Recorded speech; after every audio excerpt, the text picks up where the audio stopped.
Hey guys, what's up? It's your boy Ink. Listen, more ridiculousness of this Candace Owens debate with Andrew Wilson. Listen, I keep seeing people saying that Candace won, and I keep watching this debate over and over again, and what I keep seeing is her getting completely annihilated. So let's go. They're going out and they're going to look for evidence. And then by May, which is fortunately around the corner, then she'll see what they found. So what the F is that performance? How could you sit up there and say, yes, I 100% believe Tyler Robinson did it? That right there is why it is impossible for me to think that Erica Kirk is not complicit somehow. Because what? Complicit in what are you saying, Candace? What is she complicit in? Eating spaghetti with Charlie Kirk? Those two thoughts actually don't even follow. How would it be the case that even if Erica Kirk did believe that Tyler Robinson was 100% responsible for the death of Charlie Kirk, let's just say she believed it with every fiber of her being, believed all the evidence, because she did. She just actually did.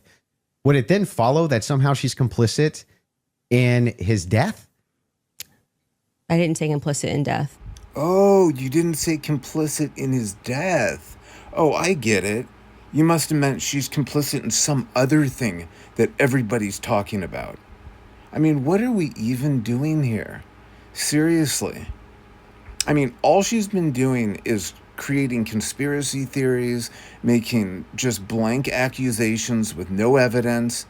And then you have all these Candace Owens glazers, the Jesse on Fires, the Heavy Duty Countries, the Valhalla VF whatever, and they keep like attacking Andrew Wilson, the fact that he couldn't open a pickle jar, and attacking his personal life with his relationship with his wife. Like, who cares?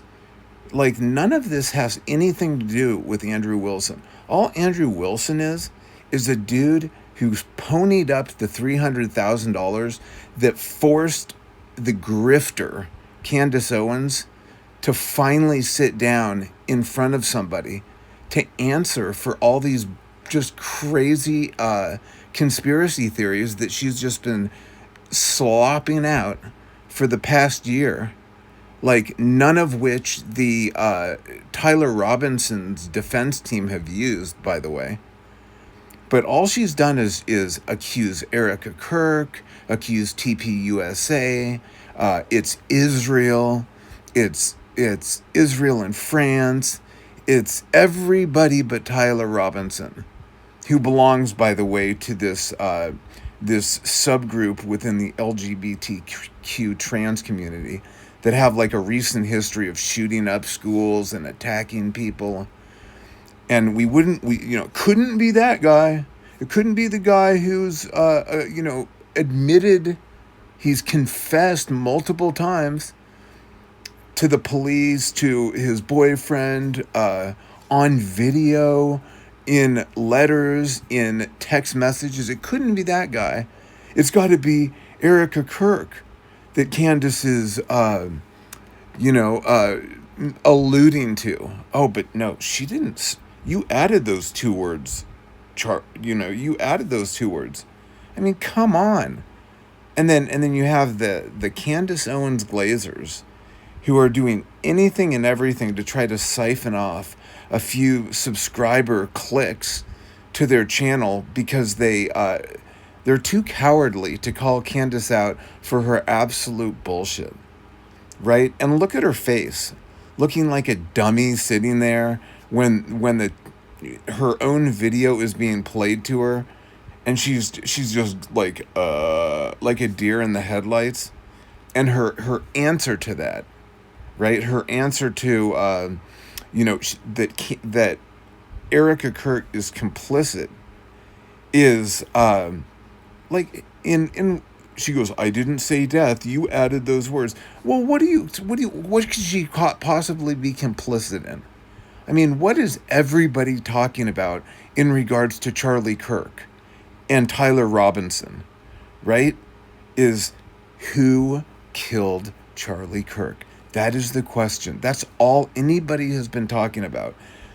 You know, nobody's trying to figure out who Charlie Kirk went to the went to the movies with, or was complicit in. Erica Kirk was complicit in, like what? What are we talking about? Complicit in his murder.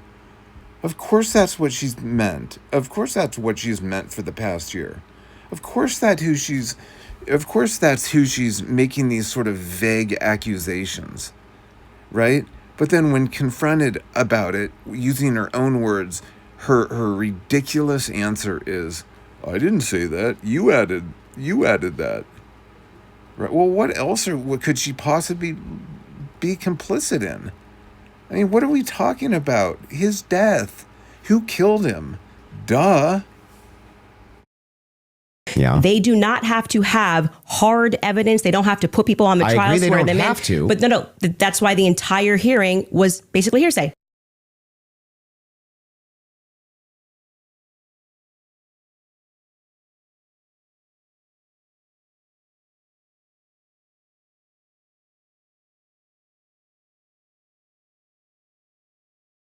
Then we look at the filings, which came from the defense, and they were requesting an extension saying, we have gone to the prosecution and we have requested all of this stuff in discovery. Are you just making stuff up? Yes, Your Honor. My report at the last hearing is the latest report. As of June 18th, we had provided approximately 100% of the material in our possession. Over the last week, we have received additional materials from SBI due to preparation for this hearing. Those materials have not yet been provided, but they will be as soon as this hearing is complete. Very adamant that his DNA was on the gun itself.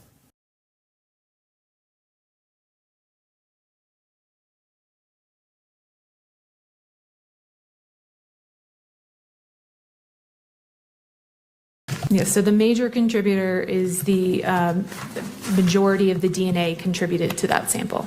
Analyzed in this question in calculation number 3. For this exhibit, the DNA profile was at least 1 trillion times more likely if it originated from Tyler Robinson as the major component and 3 unknown unrelated individuals than if it originated from 4 unrelated individuals. You say at least 1 trillion times more likely. So it could be a much higher number than 1 trillion. Is that accurate? It's possible. But to allow it in that way for him to just be able to also have use immunity, knowing that he's not going to get in trouble. He can literally get up there and lie about anything and he's not going to get in trouble. That never happened. You're just making stuff up. Any false statement you make and that you do not believe to be true may subject you to criminal punishment as a Class A misdemeanor. Understand that? Yes. It potentially could be used as for punishment as a higher offense as obstruction of justice.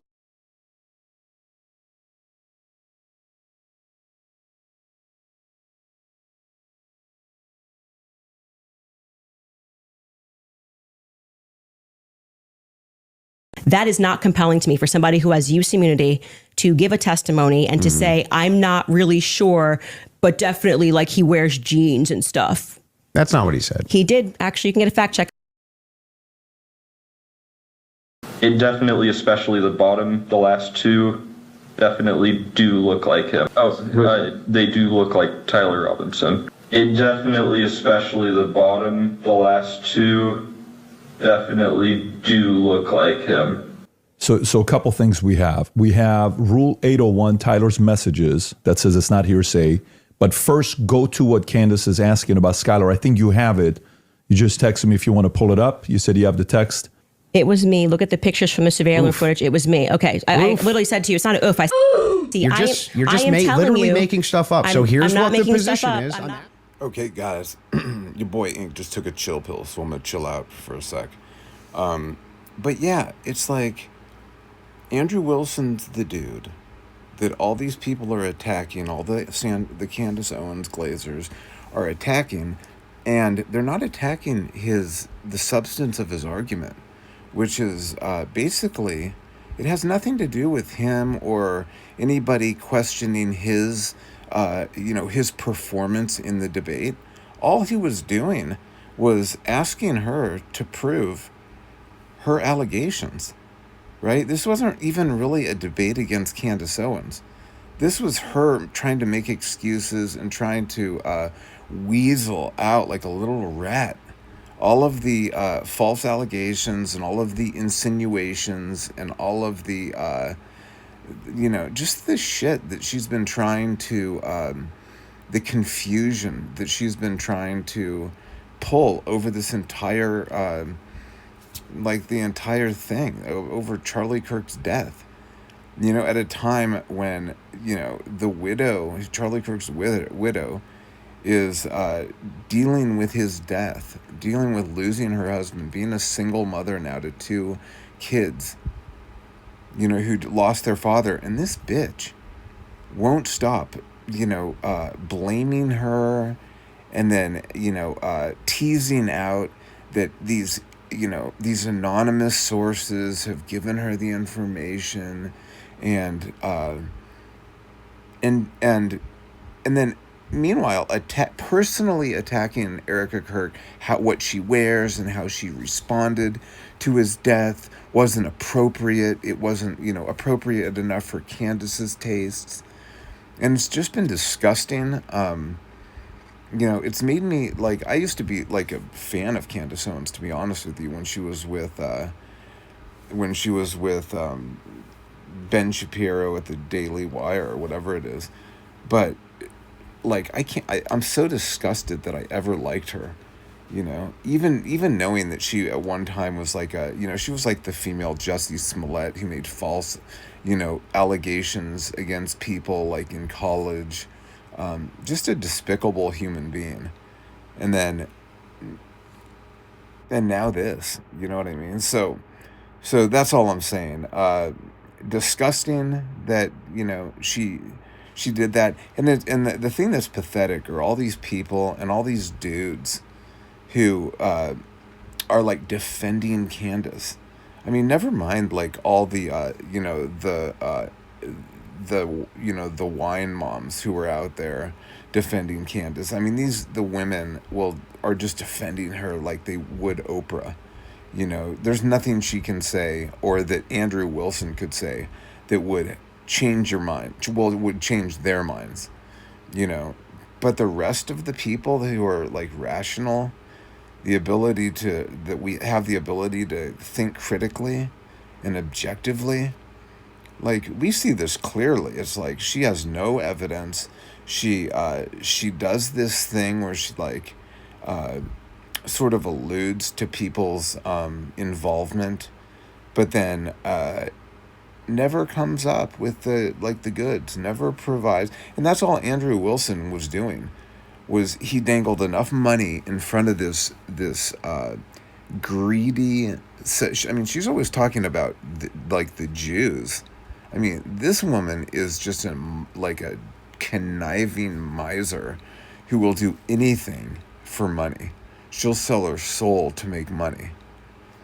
And that's her entire game. And the dudes who come up and start, they start attacking Andrew Wilson and his personal life. And, he once said that he was in the military for a short period of time, and now they're attacking him as being stolen valor, which, stolen valor isn't cool. And I call that out any chance I get.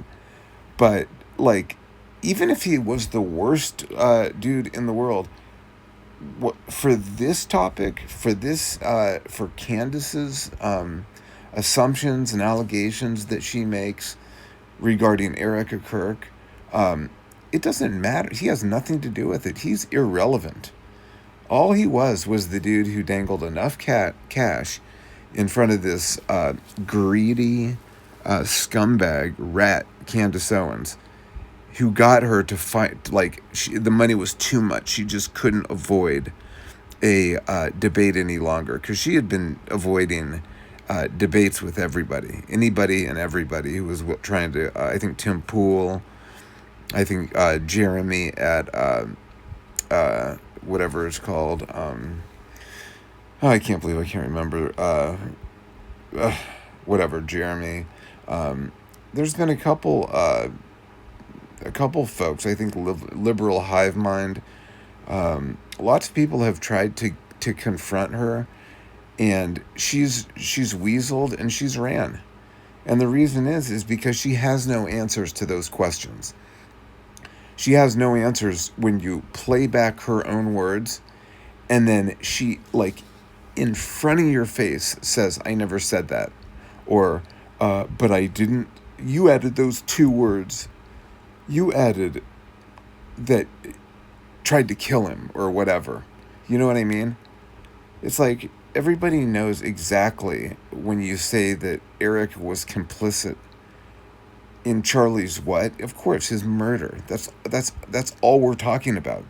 It couldn't be anything else. But she'll sit there with a straight face or with a ridiculous, whatever dumb face she's making right now.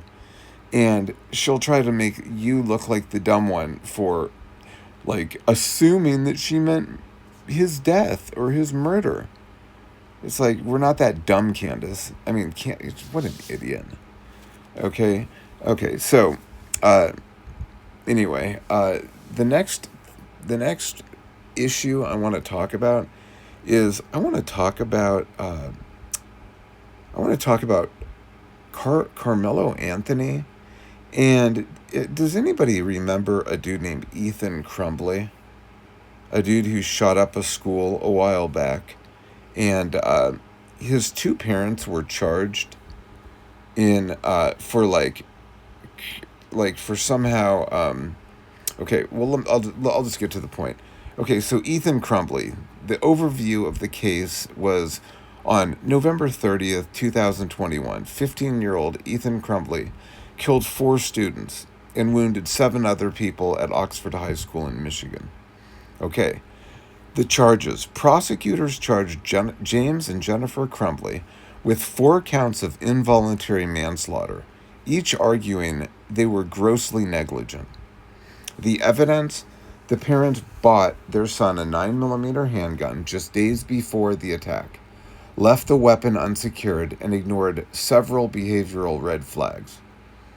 The warning signs: on the morning of the school shooting, officials confronted the parents over violent drawings and notes found on their son Ethan's desk. These 2 parents were called into the school, and they had a meeting with the principal and Ethan. And at the time, unbeknownst to everybody, Ethan had a gun in his backpack, but nobody searched his backpack, right? The parents declined to take him home and left the school because they have jobs, right? In hindsight, of course, they should have taken the day off and taken him home and locked up the guns. And yeah, I mean, they were irresponsible parents, and they were negligent in their son's actions, which is they created the environment that made it possible for their son to murder kids, and they were held accountable. Okay, their verdict, as far as their verdict and sentencing, they were both convicted. Separate juries found both James and Jennifer Crumbley guilty of involuntary manslaughter in early 2024. The sentence: on April 9th, 2024, Judge Cheryl Matthews sentenced each parent to 10 to 15 years in state prison, noting their gross negligence enabled the tragedy. Ethan Crumbley is serving a life sentence without parole. Okay, so there's that case. Now, we have Carmelo Anthony, whose parents, the day they found out that his son, or their son, murdered a kid in cold blood for daring to ask him to leave the tent. Okay, and we have all that video of that Carmelo Anthony's supporters said he was violently confronted by white supremacists in the tent and not allowed to leave, even though it's ironic that he was asked to leave and he refused to leave, right? Telling them to make me and see what happens. Make me and see what happens. Do it and see what happens. You know what I mean? And so on the, when that happened, there were no prosecutors who confronted those parents and said, why was your son asked or suspended from school, multiple times for carrying a knife to school. Okay? And now we're finding out through the appeals process and through this, it's been described as a gentleman's agreement between the state prosecutor and Carmelo Anthony's original defense team. A gentleman's agreement that they wouldn't bring in these text messages that were on Carmelo's phone. Prosecutors revealed new evidence that jurors never heard during the Carmelo Anthony murder trial, including allegations that he fantasized about stabbing someone and licking the blood off the blade, according to reports. The Daily Mail reported that the allegations surfaced on Thursday during a hearing following Anthony's request for a new trial in the April 2025 stabbing death of 17-year-old Austin Metcalf at a high school track meet in Frisco, Texas. Anthony, now 19, was convicted of the murder and sentenced to 35 years. They say he'll serve about 17 years, which ironically is the exact same amount of time that the Crumbleys are serving, right? Anthony admitted stabbing Metcalf, but said he acted in self-defense amid a confrontation. Jurors rejected that argument. During Thursday's hearing, state prosecutors Bill Werski said evidence excluded from the trial included text messages in which Anthony allegedly thought about stabbing someone just hours before he killed Metcalf, according to the Daily Mail. Another text message recovered from Anthony's phone allegedly included a photo of a knife as well as the words, "I'm low-key on the verge," per the outlet. Werski reported that Anthony's ex-girlfriend had told a school administrator that she was afraid of Anthony and accused him of stalking her. Crazy, right? So both of these kids murdered someone. Both had parents who had warning signs that were clearly ignored. What's the difference between the Crumbleys, who were prosecuted for their son's actions, and the Anthonys, who weren't? In fact, the Anthonys were able to set up these, GoFundMe, not GoFundMe, it wasn't the crowdfunding application that was used. It was, in fact, Give, Send, Go. But they were able to make close to $1 million, that none of which was spent on his defense, by the way. He was actually allowed to use a public defender.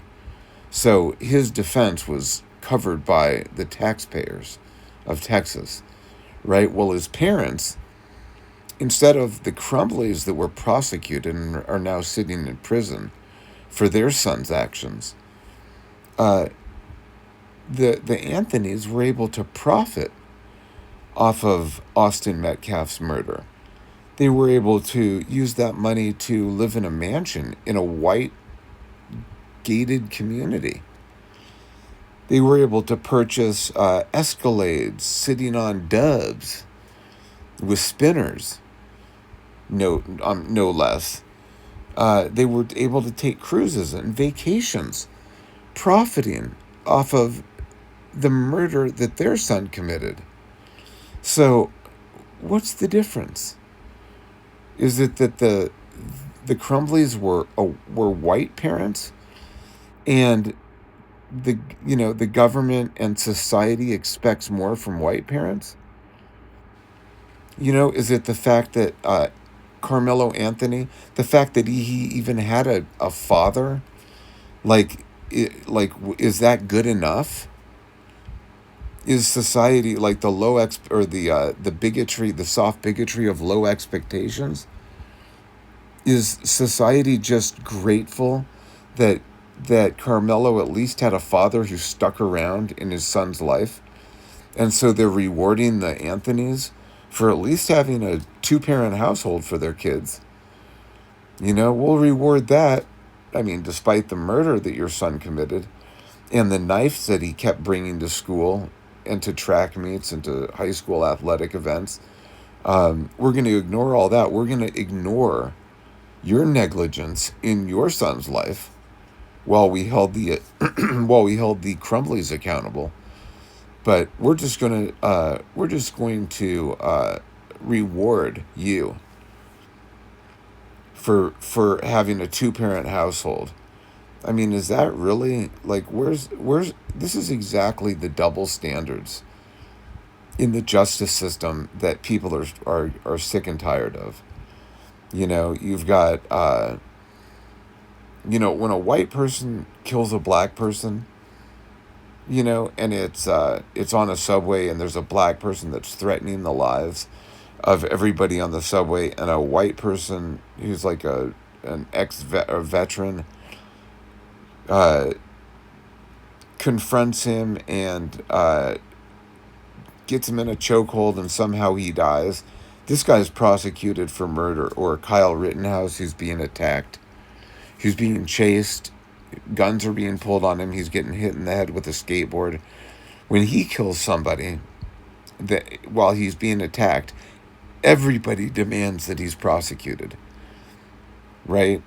But yet, when the assailant is black and kills a white girl who's sitting on the bus after a hard day's work, and she's stabbed in the neck, now all of a sudden everybody's mad that this guy who'd been arrested like 50 times and released, a violent criminal, a repeat offender who'd been arrested and served time dozens of times and was released early because of COVID, and was out. And he was out of jail early, on early release, because of